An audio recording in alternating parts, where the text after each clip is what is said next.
तो आज हम लोकतंत्र की चुनौतियां पढ़ेंगे। लोकतंत्र की चुनौतियां, सबसे पहले आप ये समझिए कि चुनौतियां क्या, फिर हम लोकतंत्र पर चर्चा। चुनौतियों का मतलब ये होता है कि ऐसी समस्याएं जिनका समाधान निकाला जा सकता है, चुनौती उनको है। जैसे आप देखिए आपके भी जीवन में ऐसी समस्याएं आती हैं जिनका आप समाधान निकाल सकते हैं, तो चुनौतियां उनको कहा जाएगा जो समस्याओं का आप समाधान निकाल सके। और अगर वो समस्याओं का आप समाधान ही नहीं निकाल पाएंगे तो वो चुनौतियां नहीं कह जाएंगी, वो फिर क्या कह जाएंगी? उनके लिए फिर आप दूसरी संज्ञा का प्रयोग। तो फिर ऐसी कोई चुनौतियां नहीं है सर जो जिसका वो हल ना, तो इसीलिए तुमको चुनौती की संज्ञा दी गई कि ऐसी समस्याएं जिनका हम हल निकाल सकते हैं, तभी तो हम उस बाधा को पार कर पाएंगे। वही चुनौती हर जगह लिखा रहता है कि ऐसी कोई समस्या नहीं है जो संभव ना हो। इसीलिए तो सभी को चुनौती की संज्ञा दी गई। नए शब्द की जरूरत नहीं है। इसीलिए मैंने आपसे कहा कि अगर ऐसी कोई समस्या है जिसका हल ही नहीं निकाला जा सकता, तो फिर उसके लिए आपको कोई अलग संज्ञा का प्रयोग करना। अब तक तो हमारे हिसाब से कोई नहीं आया। नहीं, ऐसी मानव जीवन के सामने ऐसी बहुत सारी समस्याएं जिनका हल नहीं निकाल पाए। कोरोना का ही कहा निकाल नहीं पाया है ना, लेकिन निकाल ऐसी कोई समस्या। हाँ, चुनौती जिसका आप हल निकाल सकते हैं, इसीलिए हमने उनको चुनौती। तो कोरोना भी आज मानव जाति के सामने चुनौती ही है। निकाल सकते हैं चुनौती। इस तरीके से और जो बीमारी है जिनका हम हल अभी तक नहीं खोज पाए, वो सब हमारे सामने चुनौतियां ही है। वो ऐसी कोई अनसॉल्वेबल प्रॉब्लम नहीं है कि हम उसको सॉल्व ही नहीं कर सकते। उन समस्याओं का हम समाधान ही नहीं, ऐसा कुछ नहीं। तो आइए हम चुनौतियों के बारे में चर्चा। अच्छा सर, तो हम यहाँ पर बात करेंगे कि लोकतंत्र के सामने क्या चुनौती। अच्छा सर, जैसे कोई मान लीजिए असंभव काम हो बिल्कुल, कि मानव तुरंत 1 मिनट में कैसे पहुंच जाएगा ब्रह्मांड में, तो आप लिखिएगा कि लोकतंत्र के सामने असंभव समस्या, मतलब या नहीं, ये शब्द नहीं लिख सकते। आप क्या लिखेंगे कि ऐसी समस्याएं जिनका हल संभव नहीं। लेकिन ऐसा नहीं है कि इसका हल संभव नहीं हो सकता है। किसी दिन कोई मान लीजिए इस वर्तमान काल परिस्थिति में जिसका संभव नहीं उसको तो संभव लिखेंगे। तो वही बात। आइए लोकतंत्र की तो चुनौती आप समझ गए कि लोकतांत्रिक जो शासन व्यवस्था है उसके सामने वर्तमान में, चाहे भारत देश में लोकतांत्रिक व्यवस्था हो, चाहे विश्व के अन्य देशों में लोकतांत्रिक व्यवस्था हो, हर जगह अपनी अलग अलग चुनौतियां हैं। लेकिन कुछ मौलिक चुनौतियां भी हैं जो हर एक जगह पर एक समान है। वो कौन कौन सी मौलिक चुनौतियां? लोकतंत्र क्या है आप पढ़ चुके हैं कि लोकतंत्र एक प्रकार की शासन व्यवस्था है जिसमें प्रत्येक व्यक्ति की भागीदारी, सत्ता में हर व्यक्ति की भागीदारी ये सुनिश्चित करता है कि प्रत्येक व्यक्ति सत्ता में भागीदार होगा अगर आप हमको अपने यहाँ लागू कर लीजिए। तो अगर लोकतंत्र शासन व्यवस्था आप लागू कर लीजिए तो ये आपको गारंटी देता है कि मैं सत्ता में हर व्यक्ति की भागीदारी सुनिश्चित करूंगा। तो अब यही सारी तो चुनौतियां होंगी। हो सकता है कि हर व्यक्ति सत्ता भागीदार न हो पा रहा हो, वो भी एक चुनौती है इसके सामने। या कोई अन्य समस्या है, जैसे मान लीजिए कि अब लोकतंत्र को हम कैसे लागू करते हैं, कोई भी शासन व्यवस्था अपने देश में कैसे लागू करते हैं। शासन व्यवस्था तो एक विचार है, लोकतंत्र शासन व्यवस्था तो एक विचार है। अब उसको लागू करने के लिए हम क्या करते हैं? लोकतांत्रिक संस्थाएं बनाते हैं। लोकतांत्रिक संस्थाएं कैसे बनती हैं? आपने देख ही लिया कि लोकतांत्रिक मूल्यों पर आधारित बहुत सारी संरचनाएं लोकतांत्रिक मूल्यों पर आधारित जो, और उसमें बहुत सारे लोग, हमने एक रूपरेखा तैयार कर दी, हमने एक उसका नियम कानून तय कर दिया कि ऐसे ऐसे ऐसे ऐसे चीजें चलेंगी, और उसमें हमने लोकतांत्रिक मूल्यों को जोड़ा हुआ है। जैसे मान लीजिए संसद बनाया, ये भी क्या है, एक प्रकार की लोकतांत्रिक संस्था है। संसद में हमने क्या कहा? प्रत्येक व्यक्ति की भागीदारी हो, चाहे वो प्रत्यक्ष रूप से भागीदार करे, क्योंकि हमारा इतना बड़ा देश है इसलिए हम प्रतिनिधात्मक शासन करते हैं। कोई एक प्रतिनिधि के माध्यम से लोग यहाँ पर, एक ऐसा है ना कोई जो जहाँ डायरेक्ट होता है। हाँ, दुनिया के और बहुत सारे देश जैसे स्विट्जरलैंड है, वहां पर डायरेक्ट डेमोक्रेसी, वहां जनता शायद स्वयं से नियम निर्माण में भागीदार बन जाती है। हर व्यक्ति कोई उसमें संस्थाएं नहीं है जो हो सकता है, क्यों नहीं हो सकता। लेकिन सर जनसंख्या भी तो उतनी कम होनी चाहिए। लोकतंत्र के कई प्रकार है, आप खुद में एक नया प्रकार ढूंढ सकते हैं। लोकतंत्र इतना विविध है कि आप उसके कई रूप देख सकते हैं। बस कुल मिलाकर के मूल यही रहेगा। ये तो सत्ता में भागी मूल यही रहेगा, मूल बदलेगा नहीं।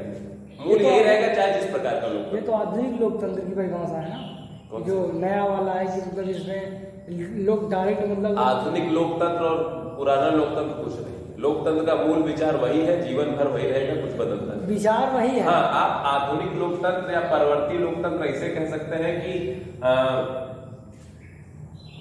जब प्रारंभ में लोकतंत्र आया था तो उस तब भी यही विचार मांगों के अनुसार तब भी यही विचार था, लेकिन उसका व्यवहारिक स्वरूप क्या था, वो व्यवहार में कितना सफल हो पाया, क्या वो इन चीजों को प्राप्त कर पाया कि नहीं प्राप्त कर पाया, क्या उसने सत्ता की भागीदारी सुनिश्चित की कि नहीं। तो व्यवहारिक रूप में वो क्या प्राप्त कर पाया, क्या नहीं प्राप्त कर पाया, उस रूप को देख करके हम कह सकते हैं कि अमेरिका का लोकतंत्र ऐसा है, भारत का लोकतंत्र ऐसा है, या विश्व के अन्य देशों का लोकतंत्र ऐसा है।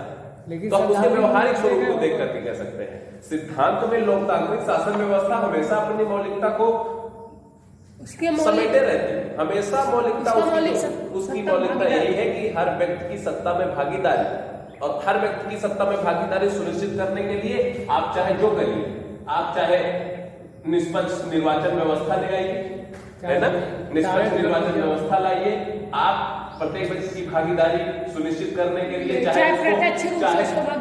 चाहे आप उसको क्या करिए, हो सकता है कि वो बहुत कमजोर तबके से आ रहा है तो आप उसको सीटों में आरक्षण की व्यवस्था दे दीजिए, ये आपके लिए आरक्षित है क्योंकि वो बहुत कमजोर तबके से है, वो अपने राजनीतिक अधिकारों का प्रयोग नहीं कर पा रहा है, ये भी एक प्रकार का सत्ता में भागीदारी सुनिश्चित करने का माध्यम है। तो आप क्या देख रहे हैं कि हमको मौलिकता, ये मूल हमारा सत्ता में भागीदार होना है हर व्यक्तियों को। अब इस मूल को प्राप्त करने, लोकतंत्र का जो मूल्य है ये सत्ता भागीदारी, इसको प्राप्त करने के सामने जो चुनौतियां हैं हम उसको यहाँ पर देखेंगे कि वो कौन कौन सी चुनौतियां हैं जो लोकतांत्रिक शासन व्यवस्था के सामने वर्तमान में भी खड़ी हुई है, और हमको या समाज को मिलकर के, या हो सकता है लोकतांत्रिक संस्थाओं को मिलकर के उन सभी चुनौतियों का समाधान निकालना पड़ेगा, तब जाकर के हम कहेंगे कि लोकतंत्र अपने मूल स्वरूप में आज प्रदर्शित हो रहा। तो हम आइए उन चुनौतियों को समझने का प्रयास करते हैं कि वो कौन कौन सी चुनौतियां हैं, वो कौन कौन सी चुनौतियां हैं आज भी लोकतंत्र के सामने। आप खुद गिना सकते हैं, सोच करके बताइए वो कौन कौन सी चुनौतियां आज आप भारत का देख लीजिए कि आपके भारतीय लोकतंत्र के सामने कौन कौन सी चुनौतियां हैं, गिनिए। पहला तो एक निष्पक्ष चुनाव नहीं हो रहा है। ठीक है, आप एक बात कर सकते हैं, ये चुनौती आप कह सकते हैं। पहली चीज कि चुनावों में आपके यहाँ निष्पक्षता है ना, चुनावों में धांधली हो रही। इसी के साथ हम और मुद्दों को जोड़ सकते हैं कि बहुत अधिक पैसे का इस्तेमाल किया जा रहा है, और आज जो चुनाव हो गया है वो बहुत पैसा लगता है उसमें चुनाव में, और आम व्यक्ति के बहुत से ऊपर आम व्यक्ति के पास इतना पैसा नहीं है, वो प्रचार इतना बड़ा संसदीय क्षेत्र है, उसके लिए हर व्यक्ति तो वही बात है। भले निर्वाचन आयोग ने कह दिया कि भैया आप 5 लाख से ज्यादा नहीं खर्च कर सकते, या जितना भी उसने मानक बनाया हो कि इतने से ज्यादा नहीं खर्च कर सकते, लेकिन 5 लाख एक आम आदमी के जो गरीबी रेखा के नीचे जीवन यापन कर रहा है, क्या उसकी पहुंच यहाँ तक हो पाएगी? वो तो अपनी मौलिक आवश्यकताओं की पूर्ति नहीं कर पाएगा। तो आप क्या देखेंगे, पहली चुनौती ये है सत्ता में भागीदारी की, पहली चुनौती ये है कि जो निर्धनतम व्यक्ति है, जो आपके समाज का निर्धनतम व्यक्ति है, क्या वो अपने राजनीतिक अधिकारों का प्रयोग कर पा रहा है? क्या वो अपने राजनीतिक अधिकारों का सीमित प्रयोग कर पा रहा है? वो केवल वोट देने में अपने राजनीतिक अधिकार का प्रयोग कर पा रहा है, लेकिन वो उसको जो निर्वाचित होने का अधिकार है, क्या वो चुनाव लड़ पा रहा है निर्वाचन? सब लोग तो अब आप देख रहे हैं तो जैसे आपने यहाँ आरक्षण की व्यवस्था की, जो यहाँ भी आरक्षण किए तो है, करना चाहिए कि नहीं? निर्धनतम वर्ग में कहाँ कोई नहीं, मतलब यहाँ की महिलाओं के लिए है, वही महिलाएं कमजोर नहीं है, अतीत में उनके साथ दबाया गया तो उनको नहीं, जो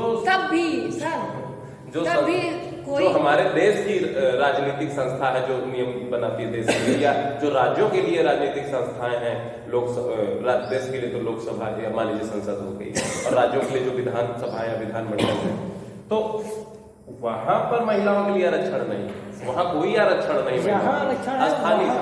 स्थानीय स्वशासन, अनुसूचित जाति और जनजातियों के लिए, वहाँ के लिए स्थानीय जो शासन है या स्वशासन, इसीलिए तो मोटे लोग खड़े हो गए थे वहां पर 1/3 आरक्षण दिए हैं।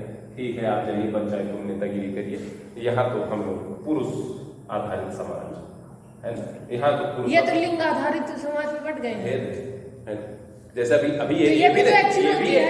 ये भी एक चुनौती है कि हमने महिलाओं को उनके संख्या के अनुपात में प्रतिनिधित्व नहीं दिया, देना चाहिए। 50% उनकी जितनी भी राजनीतिक पार्टियां हैं, जितनी भी भारत सामने आज जितनी भी भारत में राजनीतिक पार्टियां, उसमें देखिए महिला सदस्य कितनी है। वो जब टिकट बांटते हैं, वो जब संसदीय चुनाव के लिए टिकट बांटते हैं अपनी पार्टियों को, उसमें कितनी महिलाओं को टिकट देते हैं, ये भी एक चुनौती है। तो आप क्या देख रहे हैं, बहुत सारी चुनौतियां हैं। ये तो भारत की चुनौतियां हैं, विश्व के अनेक देशों के लिए अलग अलग चुनौतियां हैं, आप हर जगह देखेंगे। लेकिन हाँ, कुछ मौलिक चुनौती जैसे ये लगभग आपको हर विश्व में मिलेगा, महिलाओं के प्रति वो आपको हर विश्व में मिल जाएगा। ऐसे करके बहुत सारी ऐसी मौलिक चुनौतियां जो प्रत्येक लोकतांत्रिक शासन व्यवस्था के सामने आज भी बनी हुई है। हाँ, ये मौलिक चुनौती ये बनी हुई है। आप उनको दूर करने का प्रयास कैसे करेंगे, कौन करेगा, कौन आगे बढ़ करके उनका समाधान करेगा? क्या राजनीतिक संस्थाएं ये जो आपने बनाई है, संसद है ना, किसी भी देश की जो सर्वोच्च नियमन क्या वो सक्षम है, क्या वो करेगी, या उस देश के आम नागरिक वो मिलकर के? सबसे पहली बात तो ऐसा भी हो सकता है कि सब देश मिलकर के हो सकता हो करे। आप बात कर रहे हैं कि संयुक्त राष्ट्र संघ की, यूनाइटेड नेशंस की, लेकिन वो आंतरिक मामला है सर इसका। भारत वो तो आंतरिक मामला है ना, उसमें संयुक्त आंतरिक मामला क्या है? लोकतंत्र किसी का आंतरिक मामला? लोकतांत्रिक व्यवस्था किसी का आंतरिक मामला है? लोकतांत्रिक व्यवस्था हर व्यक्ति की अधिकार और गरिमा की गारंटी है। और विश्व के दुनिया के अन्य देशों में चाहे लोकतांत्रिक व्यवस्था हो चाहे ना हो, लेकिन वहां के लोग भी अपने अधिकार और अपने सम्मान की बात मानते हैं। और जहां उनके अधिकार की और जहां उनके व्यक्तिगत स्वतंत्रता और सम्मान की बात आ गई, वहां लोकतंत्र आ गया। लोकतंत्र एक विचार भी है, लोकतंत्र कोई शासन व्यवस्था ही नहीं है, लोकतंत्र एक विचार भी है। तो वो हर जगह पनपता है। चाहे आप देख सकते हैं जो हमारे पड़ोसी देश हैं चीन, वहां पर भी लोग, हाल में आप देखिए कि वहां की भी जो आम नागरिक है उन्होंने भी आवाज उठाई है। हांगकांग के लोग विरोध करते हैं, वहां की मीडिया कुछ ऐसी स्वतंत्र एजेंसी है जो, आप न्यूज क्यों बाहर आ पाती है चाइना से? ठीक है, वो आप कितना भी तानाशाह क्यों, हाँ वो सब है ना, गुप्त एजेंसियां नहीं, वहां पर कुछ स्वतंत्र संगठन है जो काम कर रहे हैं, जो लोकतंत्र की मांग करते हैं। आप देखिए कि इन्हीं की जो पार्टी है, जो कम्युनिस्ट पार्टी की सत्ता में है, उसमें भी अंतर विरोध उभर करके धीरे धीरे सामने आ रहा है। भारत और चीन मामले में वो बोला नहीं, उनकी जो पार्टियां हैं, जो जिस पार्टी से हैं ये कम्युनिस्ट, वो तो है ही, उससे जो है क्या नाम है, चाइना के क्या नाम है, शी जिनपिंग। हाँ, तो वो जिस पार्टी से है, वहां तो एक ही पार्टी चुनाव लड़ती है, तो उस पार्टी के अंदर भी विरोध है, इनको विरोधों का सामना करना पड़ा है।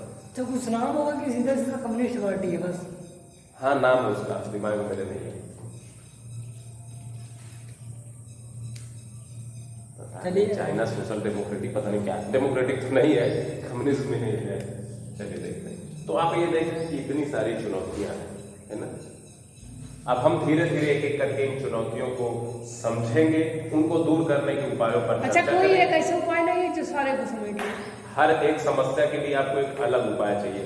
हाँ होगा, आप एक मौलिक आप एक ऐसा ब्रह्मास्त्र निकालिए कि जैसे उसमें महाभारत में बर्बरीक था ना, जब सब कहा गया कि भैया कौन कितनी देर में युद्ध समाप्त कर सकता है, तो बर्बरीक ने